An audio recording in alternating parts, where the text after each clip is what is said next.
And I would love it. I would love it. It's, in fact, one of the things that's interesting to me is that, again, growing up with my mother, I grew up on musical theater because she lived in New York City in the late 40s and early 50s. She dated everything in pants, and she also saw great musicals. I mean, she went to nightclubs, she went to all kinds of stuff, but she went to a lot of great musicals which were on at that time. She saw South Pacific with Ezio Pinza. She saw it it was standing room only, but she saw it, and she saw a lot of other wonderful musicals that were on at the time, because it was the golden age of musicals, which had begun with Oklahoma in 1943. Okay, everybody, welcome back to Living the Next Chapter, the author podcast. We get to meet great authors from around the world. If you want to meet somebody who's inspiring, exciting to talk to, who encourages you, and you just feel good talking to this person, Susan's on the show. We're going to be talking about her journey as an author. Lots of great things to talk about, and you're going to fall in love with her. I know you are. Susan, welcome to Living the Next Chapter. Glad to have you here. Thank you. I'm thrilled to be here, Dave. Thanks a million. Excellent. Tell everybody, Susan, where are you in this big world of ours? I am outside of Charleston, South Carolina. Great Beautiful. place to visit, and it seems like everybody in the world does visit at some point during our summers. Some of the nicest people in the world are there, right? Fantastic people. Absolutely great. I've lived here 24 years, and you're going to have to drag me out of here kicking and screaming. Love it. There you go. Okay, so if I come there for the first time, a must-see, a must-food, a must-do thing, what should we do? Well, there are a million places to eat in Charleston, so I don't even want to get too far into that, except that in my town, Mount Pleasant, there is a strip of land, an area called Shem Creek, which is, as you might imagine, right on the water, and it is filled with seafood restaurants. And one of the reasons it's so special is because fishermen will literally drop the fresh catch of the day right on the dock in front of the restaurants so that the restaurants actually have it. So the food is, not surprisingly, absolutely wonderful. That is absolutely great. Also, you don't want to miss the Charleston market, especially because I've been a vendor there. And it is a great place to actually meet people who make beautiful things with their hands, in my case, with my mind, and do beautiful and wonderful things, and you can actually buy their stuff. And so it's great fun to spend time in, walk through, get stuff to eat. It's just a great place. Definitely go to Charleston. There you go. Everyone's going to put that on their list. I hope. Got to get down there. Okay. I like that. Very nice. Well, yeah, I'm up in Canada, so I love traveling virtually through my guests' experiences and what they do and where they live. It's amazing who I get to talk to. So I'm glad you have time for us today. This is great.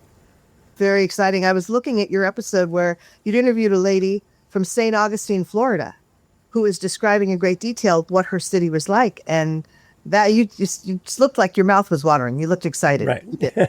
Right. It's amazing. It's amazing. I've had people on the show from Israel and Dubai and Africa, and you're just New Zealand, and they're like, do you want to go see the ocean? I'll take you outside. I'm like, okay. Like, I'm on their laptop and I'm like looking around like, oh my gosh, I'm in New Zealand. This is great. So, it's pretty fun.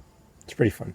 I love it. The world is small because of technology, but the beautiful thing is we can talk about authors and your journey. And the one thing I like to do at the beginning of every episode with my guests is I want to encourage an author that's listening who is relatively new to the process of writing, and they're here for inspiration from a fellow author. Now, I haven't written a book, so I can't help them the way you can. You've done this, so you know stuff. And I would love to turn the podcast over to you and have you encourage that listener who's thinking about or just starting their journey as an author. What would be helpful and encouraging for them to hear as they start out their journey from another author? What would you like to tell them? There are so many things you can say to fellow authors, and I try to be helpful when someone asks me a question like this. I will tell you that obviously the writing process can be very daunting to a brand new person. So I'm going to start with the writing process. And what I am going to say about that is something that one of the best writing teachers on earth said to me when I was with him some years ago. He said, it's kind of important to understand that when you get the first idea, the first glimpse of inspiration for a story, it's actually already finished in your head. So the thought is, it's not a matter of figuring it out. It's a matter of digging it out, from the minefield that's inside your head. And by the way, Stephen King, who wrote the best book on writing I've ever read called On Writing, which I'm not the only person who says it's the best book. The Cleveland Plain Dealer also says it's the best book. He actually said very, very much the same thing. The story is finished the minute you think of it. It's just a matter of getting it out. And so sometimes it can help people when they think they don't have to invent stuff. They just have to find what's already there because it's already hidden and waiting for them. And all they have to do is go dig it out. That is a process. That is something that changes you, but it is something that if you're willing to do it, you can find all those wonderful hidden gems. And I think that's a great thing to start with is just realizing it's already there. You've had that idea, you're excited about it, and guess what? It's already finished. Go dig it out. I love the idea.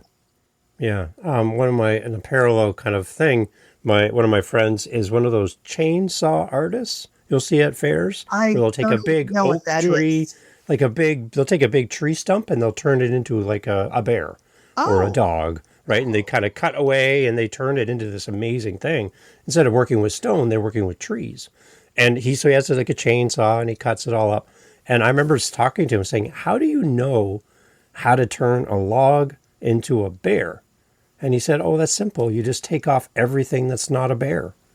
Well, that's and I'm like, well, that makes sense. That's right? actually from a very, very famous quote. Right. I think Michelangelo, they said to him, how did you make David? And he said, it's easy. I just chipped away everything that wasn't David. Right. Yeah. So and that's kind of what we do as authors too then, right? Well, this is true. This is absolutely true. And I realize a lot of authors can get very stuck in a lot of that stuff. So being someone who has been stuck for a lot of years and not liking to be stuck, I would like to let people understand you don't have to be stuck. There are ways through, there are ways around, there's all that other kind of thing. And that's important. It definitely is. Excellent. You talk about the Stephen King book as an inspiration. Anything else that was an inspiration for you as a young writer? Many, many things, many, very many people. I had a very fortunate experience when I was very young. I worked in a Hollywood company that was willing to pay for me to have additional education classes. And there was a class being given by a man named Robert McKee, who has become known as possibly the best writing teacher in the world. He was teaching an 8-week story structure class, which in those days was one night a week, but now he teaches it over a weekend, like 3 nights or 3 days. He teaches like 8 hours a day. And he's taught all over the world and he's brilliant. And anyway, he taught this story structure class and it was one of the most amazing eye-opening classes I ever took. Really brilliant. And at the end of it, he said, I also have a 1 night a week writer's workshop where writers come in with their own stories and we work on them together till they get to the point where they're able to actually write them as a screenplay, which was another adventure for me. And my company was willing to pay for me to go to this workshop for 2 years. Wow. And I did. So I was there once a week for 2 years and I learned unbelievable amounts of stuff. And about 2 months before I left, a young man came in and he said, I've never written a screenplay before, but I have an idea for a movie. I think it could be good. And I'd like to work on it here. And McKee said, well, here are the rules of the workshop. Tell us your story. And the guy said, well, my story is about a guy who has the worst day of his entire life. He loses his job. He gets evicted from his apartment. His girlfriend breaks up with him. His dog dies. Just about everything bad that could happen does happen. And at the end of the night, he's sitting in a bar, looking into a drink, and he says, if I could just live this day over, I know I could make it better. And he starts to live that day over and over and over again. It was the genesis of the movie Groundhog Day, and nobody knew it at the time. Really? And we got to work on it. During the time that I was there, I was gone, some weeks later, but he literally has dined out on that story for the last 30 years. It was just such an enormous success and such a cult favorite with so many people. So that part was absolutely wonderful having the key there. And then I took other classes with another structure teacher whose name is John Truby, who taught a different method. But again, every piece that gives me a little understanding, as far as I'm concerned, helps me to grow as a writer. So I'm still seeking out structure books, story books, thinking I'll come up with the perfect thing. And all of a sudden, writing will be easy. And strangely enough, after 50 years of writing, it's not easy. I don't know why that is, but I keep looking for the magic formula. So yeah, I've had a lot of inspiration and a lot of people who are kind and encouraging, and right back to a high school teacher I had, a history teacher of all things, who found out that I was writing a play. And he said to me, look, actually used to teach English before I taught history. And if you like, I would be happy to read this and go over it and give you some suggestions. So he took this play that nobody had ever seen except me. He read the whole thing and he sat down with me and gave me an hour of his time and talked about what worked and what didn't. I mean, I was 17. That was an unbelievable, generous thing to do. Really Wow. incredible. So as far as I was concerned, yeah, that I've had just an enormous number of people who poured into me and helped me and encouraged me and supported me. That is, I think, probably one of the most important things any writer could ever have, is that Yeah. nurture. And that's kind of why I like starting every episode with this from one author's perspective, you, to somebody who is relatively new, because they're looking for someone like you and don't know where to start to find a connection like that with an author they admire. So just like you admire those authors and those writers in your past, you are also now one of those authors to be admired because you've done this and you're willing to share. You're willing to help. It's weird to think that way, Dave. Yeah. It's weird for me to think of other people looking at me and saying, wow, she's an inspiration. When I know what it feels like to sit down at the desk and go, I haven't got an idea. I'm not really a writer. I'm going to go drive a bus. I know what that feels like. So Right. it's weird to be told that, but I thank you for that very much. Yeah. Well, it's well earned because you've done something that many people would love to do but haven't even tried, and you've done it. So we have to honor that. So that's what I love about having you on the show. Let's talk about your journey as an author and kind of what you like to write about. For the readers that are here, they're not necessarily here to learn how to write a book. They're here for you. They want to spend time with you as an author. They just love reading great authors and great stories. So let's talk a little bit about what you've written in the past. Give kind of an overview for the reader so we can kind of introduce them to you today. Can you give us a little background on what you've been writing? Oh, sure. The interesting thing is, I would love to be able to tell you I'm a mystery writer. I'm a thriller writer. I write spy novels. I write young adult. Actually, I write all of those things. I am what they call a multi-genre author. And that's probably more for the only real reason is that I just can't make up my mind. So I do this, and then I do this, and then I do this over here, and then I do this. It's probably not the best way to build a career, because readers like to know that they're getting from you what Right. they expect to get from you. Yeah. If I pick up a Dick Francis novel and he's my favorite mystery writer on the face of the planet, I know what I'm getting, but they don't necessarily know what they're getting with me. So it's been very interesting. In the last years, I have co-written a novel about the JFK assassination, which is a time travel story, which is possibly the thing I'm best known for. It's a really wonderful book, and people have really enjoyed reading it. And they all reach a moment in it where they can't stop. They have to just keep finding out what's going on and turning the pages, which is great. So there's that. And in my story, Kennedy does not die in Dallas. And the person most responsible for saving his life is Lee Harvey Oswald. Think about that Interesting. for just a minute. Interesting, yeah. Anyway, next thing is I wrote an autobiographical love story about sort of a May-December romance set in New York in the 1980s against a background, strangely enough, of Broadway musicals. And I actually ended up writing 3 song lyrics that appear in the book, which is interesting. Wow. And if for the most interesting thing about that possibly is that, you always think about the character of the hero in your novel, right? The hero in my novel is a song lyricist, which I've never ever heard of in any romance novel, anywhere, anytime. So that's really interesting. That one is called Stealing Fire. The latest book is different from anything I've ever written in my entire life. It's called Scenes from a Song. And if I was smart, I would have a copy of it here. I do, actually, if you let me get up and walk away. Can I? Oh yeah. 1 second? Sure. Go One yeah, sec- grab that. Okay. Yeah, yeah. Okay. So, Scenes from a Song is my latest novel, and it just came out. There you go. Excellent. It Scenes from a just came song. out in about a month ago. I love the drum set on the front. I like that. Yes, it is. It went up on Amazon and within 18 hours became a #1 new release in 2 different categories. Wow. I have literally no idea how that happened. No. But anyway, here's the point. It is a story about a 1960s band and about a song that is part of their repertoire that is so, that has such ability to comfort people, that it comforts people at traumatic and life-changing times of their lives. Okay, Wow. so the story includes not just the history of the band, but also vignettes about various people who encounter this song at times when they've lost all hope.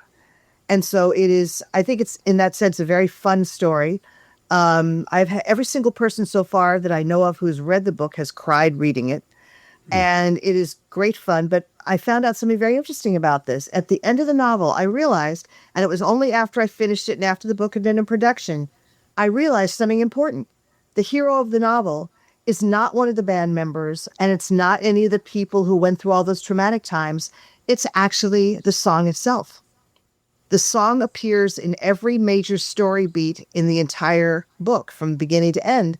And I find that very interesting because I've never written a book about an inanimate object before. So that's, I co-wrote another novel with a friend who wanted to write a self-help book. He had all these principles for great living he wanted to teach, and he thought if he could put them into a book that had characters actually experiencing those transformations, that it would be more fun for the reader and they would enjoy it more and learn more.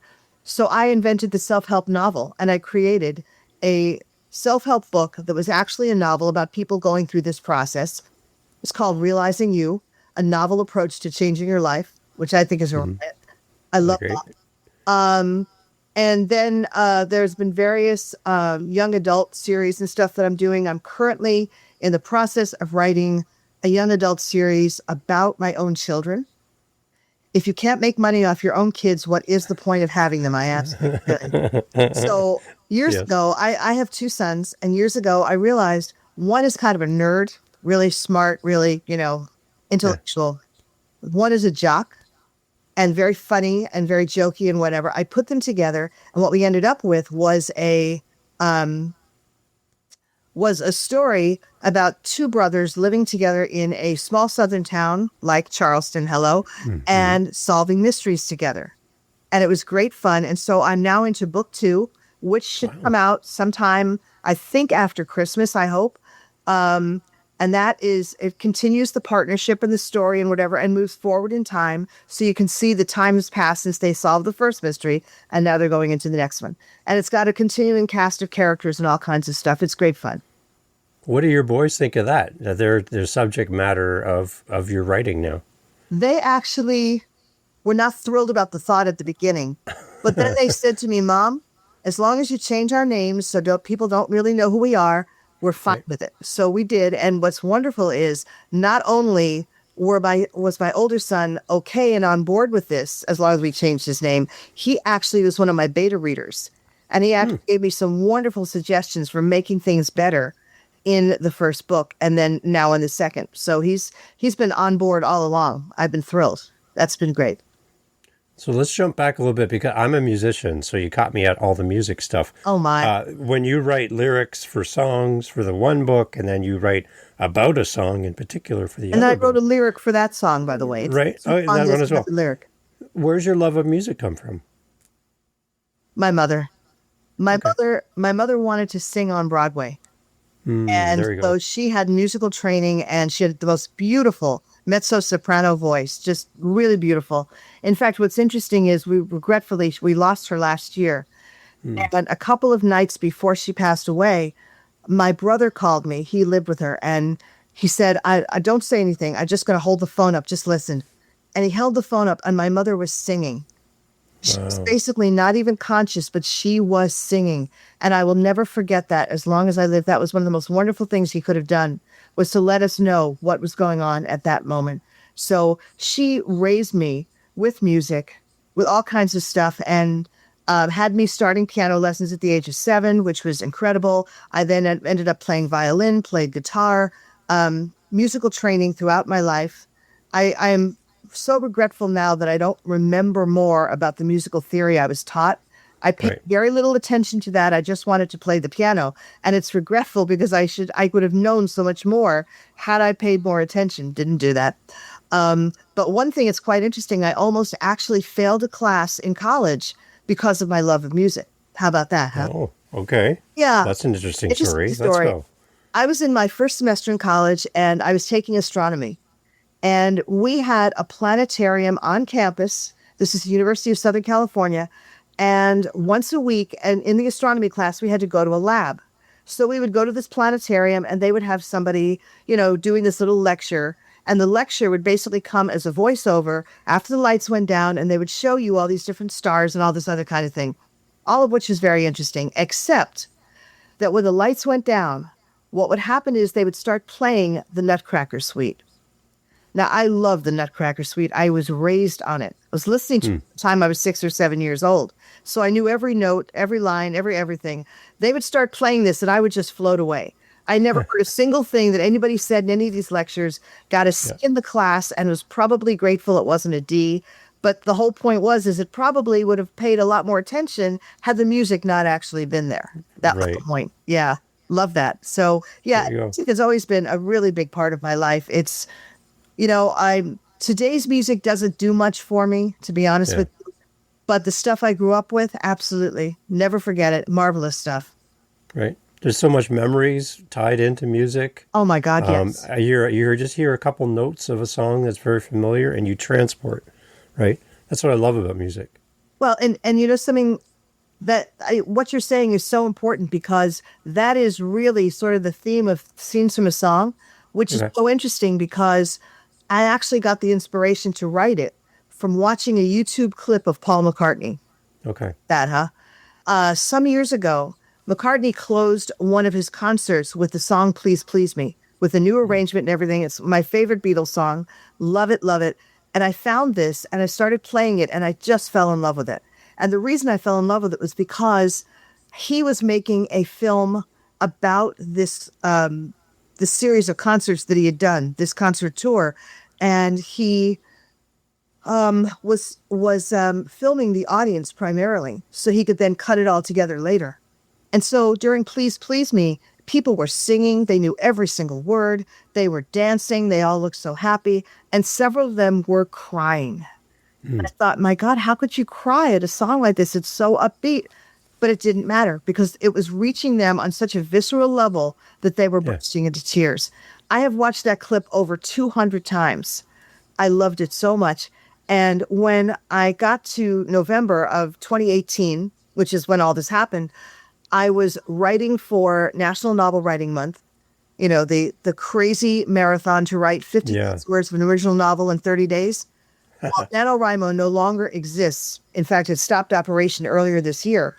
But what's interesting is the idea has gone on and people like to do it. So I know there are other places where they are doing something like it. And for NaNoWriMo that year, I decided to write this story about this band. And what's interesting about all of it is that it was not as much of a struggle that year to write the book.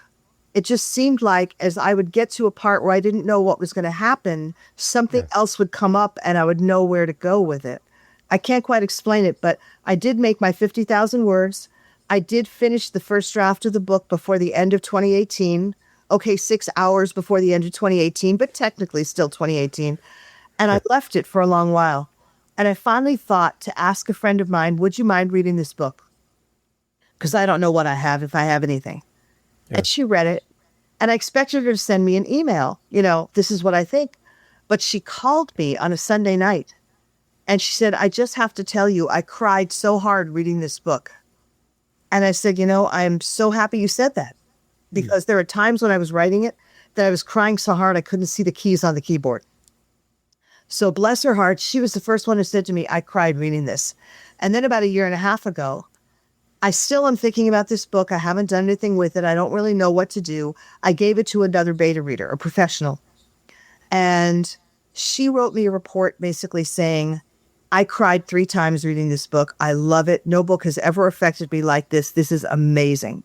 And I had Wow. a conversation with her later, and I'd given her all of my stuff to read. And I said, look, you've now read everything I have in work. What do you think if I were to take one project and see it to the end? What do you think? She said, I would do that one. I would do the music one because, number one, it's got so much emotion packed into it. The power of music, the power of memory and music are so powerful together. And I think it's a quick win for you because I think you'll make it, it's an easy rewrite. Well, I did it. And there you are. And it went into production around May, and it was ready to go by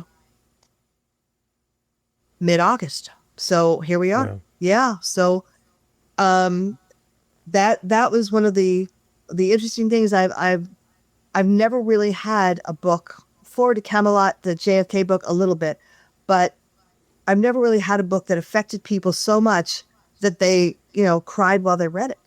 Right. Whereas with this book, it seems like everybody who reads it does cry. I don't mean everybody will, but I'm just saying I think that's pretty amazing. I do. I even had one friend who read it, and she said, I'm tough. You're not going to make me do this. That's not going to happen. And then the next hour, she goes, all right, I cried. Right. So You need a warning label on the cover of the book.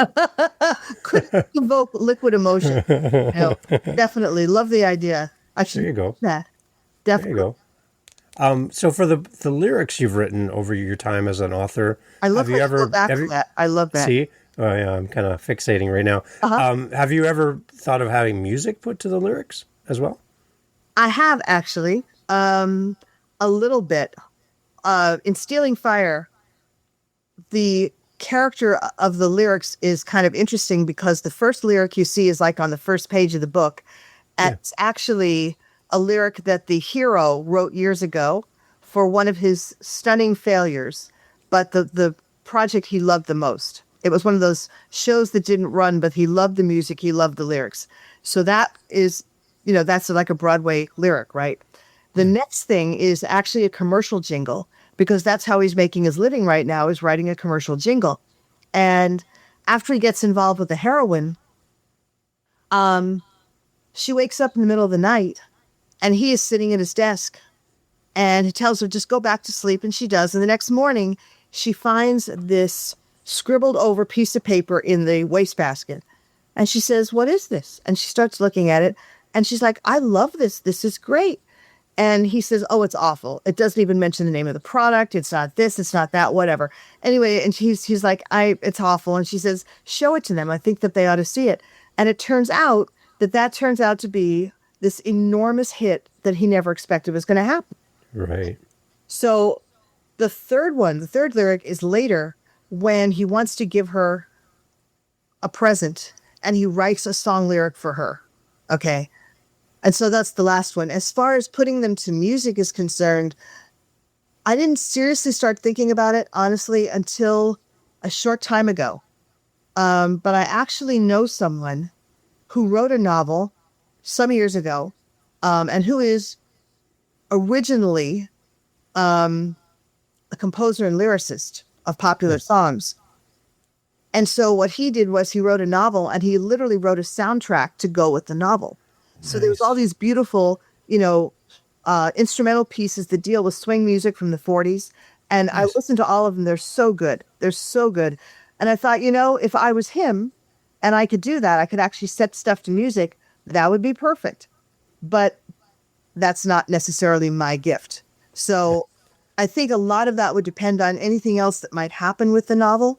That's it. And that's the same, by the way, with scenes from a song. Because again, I have a lyric in there. It was the lyric was the hardest thing to write. It was the last thing I finished before the book went into production. And Really? it took weeks I got very stuck on it. But I also got stuck, if you want to think about it, on the love song that he writes for the girl in Stealing Fire. The song is called Being There. And I actually got the idea when I was with my father at ringside waiting to see a show in Vegas in 1987, which is weird. And I said to him, my dad, I said, give me a napkin. I need a piece of paper. And he handed me his napkin and I started scribbling on it. And I held on to that for literally years because I got this idea about the importance of memory in recalling something that it's nothing like being there. That when you come right down to it, you can make it seem better in your memory. You can make it seem worse, but it's Right. nothing like actually being there. And so that's what the song's called, Being There. And I didn't finish that until the book was ready to be published in 2013. So from 1987 to 2013 is 26 years. It's kind of a long time when you think about it. Right. Yeah. It's interesting that your musical childhood, even though it's not something predominantly active for you right now, you do have musical sense. You do have training. You do have knowledge of music. Had you not had that in your lifetime as a child, I don't know what would be different for you today. Because I think that investment of time in music, learning instruments, somehow transported over to today as for you as an author to be some sort of foundation to your writing, because music is still a passion for you. So I think your parents, your family have had an impact on your writing today from those early days as a child as well, as you grew up around music. Well, I think that it's impossible not to be influenced by it when you have as much going on as I did, Yeah. musically. But what's fascinating now is that the big project that I'm working on this minute is a musical. How about that? Of course it is. Yeah, of course it Wow. Years ago, when I was in Hollywood, this is in my misspent youth, because we should all have one, right? Yeah. Oh, yeah. In my misspent youth, I worked in a Hollywood literary agency, and they were always giving me books to read with the idea that I might be able to help them find material that would be useful, for their clients or something that they would be able to sell. So on a Friday, one of the agents handed me a book and he said, I just want to know, do you think it's a movie? And I read it over the weekend, and I've never fallen so in love with a book in my life. And I have fallen in love with books, I assure you. This book really meant something to me. In fact, it was such a big deal that after 300 pages, when the hero and the heroine finally actually met, I put the book down, stood up alone in my apartment, and cheered. It was Really? great. I've never forgotten how much I loved it. And every single time I reread it, I had the same reaction. So I went back in on Monday, and the agent said, so what do you think? Is it a movie? And I looked him dead in the eye and I said, it's a musical. It's a musical. There's no question in my mind. It's a musical. Nothing ever happened with that as far as a movie was concerned. And I knew that the book was pretty much forgotten, that no one was paying any attention to it, even though in its day it had been very well known and it had been a bestseller. It was a literary guild selection back then. It was a big deal. And interestingly enough, I found out later that Doris Day actually had her husband reach out to the author because she wanted to do it as a musical movie. How about that? Wow. Back when it Nice. first came out. And he asked the author about it. And the author firmly said, no, I have no idea why. But now I think to myself, it's because she was waiting for me. I hadn't been born yet, but she was waiting for me. Anyway, point is that I finally decided to do something about it last year. I reached out to her publisher. Her publisher put me in touch with her heirs, her literary heirs, and they gave me permission to go ahead and start working on a musical edition. So that's Wow. literally what I'm working on now. Obviously looking for the right composer, looking for whatever. But my plan is to write a stage musical, write the book, write the lyrics. That is what I'm in the middle of doing now. And that's another one where the few people that have read it really have been hit hard by it, because it's a terrific story with a lot of emotional resonance. And I think people pick that up even from the very brief thing that I've written about it. I think they pick up how much resonance it actually has. So I'm very excited about that. That's incredible. So what I'm excited about is the opportunity to have you come back in the future to talk about this more as it becomes closer and closer to reality and it gets out there. I'm holding a space for you. Well, Susan. You got to come and back I would and talk love about it. this. I would love it. It's, in fact, one of the things that's interesting to me is that, again, growing up with my mother, I grew up on musical theater because she Yeah. lived in New York City in the late 40s and early 50s. She dated everything in pants, and she also saw great musicals. I mean, she went to Yeah. nightclubs, she went to all kinds of stuff, but she went to a lot of great musicals which were on at that time. She Yeah. saw South Pacific with Ezio Pinza. She saw Wow. it it was standing room only, but she saw it, and she saw a lot of other wonderful musicals that were on at the time because it was the golden age of musicals, which had begun with Oklahoma in 1943. And some years ago, I read an article about the making of Oklahoma, which is so fascinating. It came from a failed play that the Theater Guild had that they wanted to do something with. They asked Richard Rodgers if he would be interested. He was at that time working with Larry Hart. Would you be interested in doing this as a musical? Well, Hart was not that interested, but also was in the last stages of alcoholism and wasn't really in any kind of shape to do anything. So Rogers was interested, and Oscar Hammerstein, who is the lyricist and librettist, they put him together. This was the beginning of their great partnership, and they both liked the idea of it. They made some very serious changes to the story to make it much more palatable than it was, and they turned it into one of the greatest American musicals ever. And what's interesting to me was, as I read later, in this article, they talked about the payoff on Oklahoma because they couldn't get backers. It was really hard to get people to invest in it. If you invested $1 in Oklahoma, you got back 76. This is in 1943. Let's think about that. Wow. Yeah, that's a significant payoff. One woman apparently invested $25 and made enough money not only to send her son through college, but to give him a stipend for the rest of his life. So it's very, very impressive when you think about it. And I feel very strongly that because the story that I have is history based, it takes place around 1900 in Salt Lake City.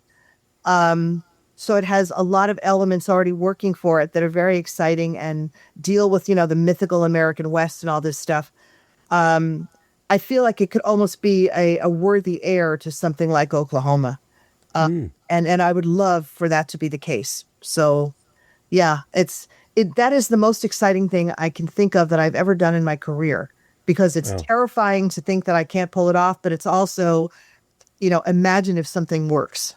That is just so incredible. Right. Yeah. Yeah. You don't seem excited about this at all. Oh, as no, you're I'm talking not. about this. Not No, you don't seem, you seem so disconnected from this. No, I'm joking. bored. I My don't gosh. know why I mentioned it. Well, let's get on to No, something important. come on. Let's get on.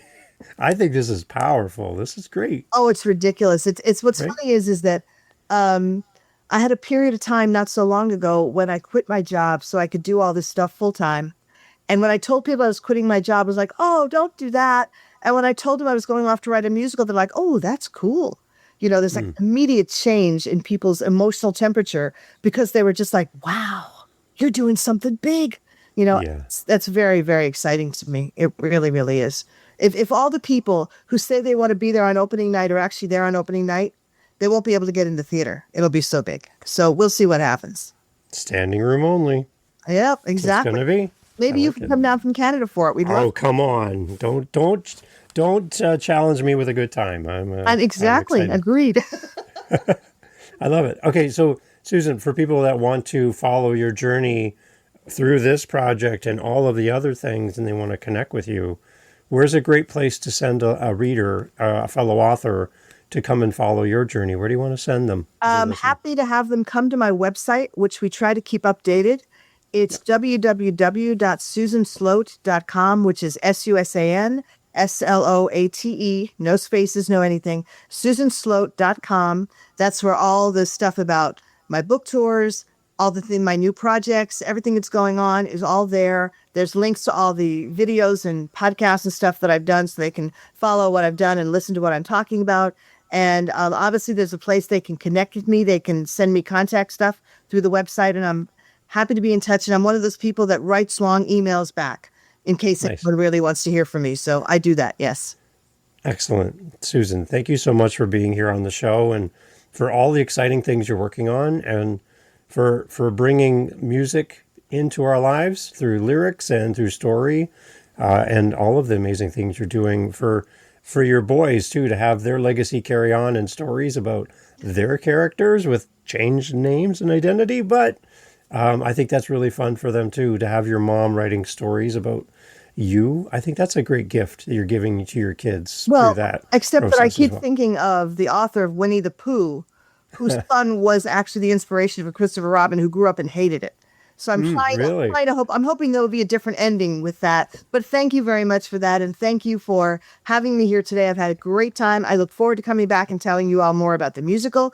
And I thank you for all the things you're doing for authors everywhere and for would-be authors everywhere who have the opportunity to find out that it's not such a journey, not such a large step between sitting down at the computer or your desk or wherever it is and putting something on paper and then being here a little bit later. It's not so far. Excellent. Excellent. Susan Sloate, everybody, please go check out the website. Go when you buy the book, leave a great review so that other people can find it and fall in love with it as well. And again, follow this person. You're going to love the stuff coming up from Susan in the future. Susan, thank you so much for doing this. My pleasure. Take care. Thank you, Dave. Hey, thank you so much again for pressing play. As you've heard, great guests on the show. And one thing you didn't hear in this conversation is what? What did you not hear? Think about it for a second. That's right. Not a single solitary commercial for a mattress or a supplement or a whatever you call it. No.